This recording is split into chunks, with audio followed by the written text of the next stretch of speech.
Good afternoon, I'm Raylene Ramsey. This is your afternoon news fix for Wednesday, the 21st of May. Confidence our energy supply will last us through the winter. The Electricity Authority's latest assessment of supply security suggests we have sufficient coal, water and gas. Major Electricity Users Group Chair John Harbert says electricity prices have fallen since recent rainfall. He says things are also helped by Contact's deal to buy gas from heavy user Methanex. Wholesale prices are still much higher than they should be, but we won't be seeing the peaks that we saw last year unless something completely unexpected happens. Labour says a tax break to global tech giants sends Kiwis a clear message. Revenue Minister Simon Watts has announced the Digital Services Tax Bill worth nearly $100 million a year. It's being pulled from the Coalition's pipeline of laws. A bill inherited from the last government. It would have imposed a 3% tax on revenue from New Zealand customers for companies like Facebook and Google. Chris Hipkins is asking why scrapping that is a priority. Giving a tax break to Google and Facebook wouldn't be top of my list for things the government should be focused on, particularly when they're cutting the pay of low-paid Kiwi women. Confirmation of hundreds of job cuts at public housing agency Kāinga Ora. The agencies today confirmed it'll remove a net 620 roles. 94 of those are vacant. Chief Executive Matt Crockett says Kāinga Ora has a back-to-basics focus and a reduced volume of activity. It says these decisions will let it focus on providing and managing state housing. A record number of businesses have been looking for advice on restructuring.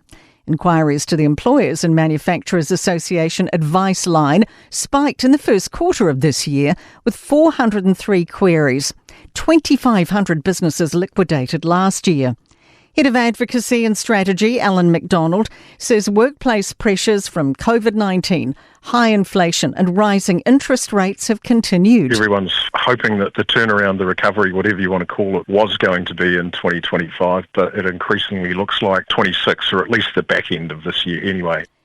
A rural Canterbury school student's in hospital in a moderate condition, reportedly assaulted by another child.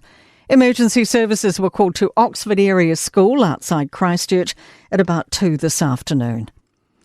A Taranaki man's been sentenced to 12 months home detention for setting fire to a house bus in Manaia 20 years ago, killing a man inside.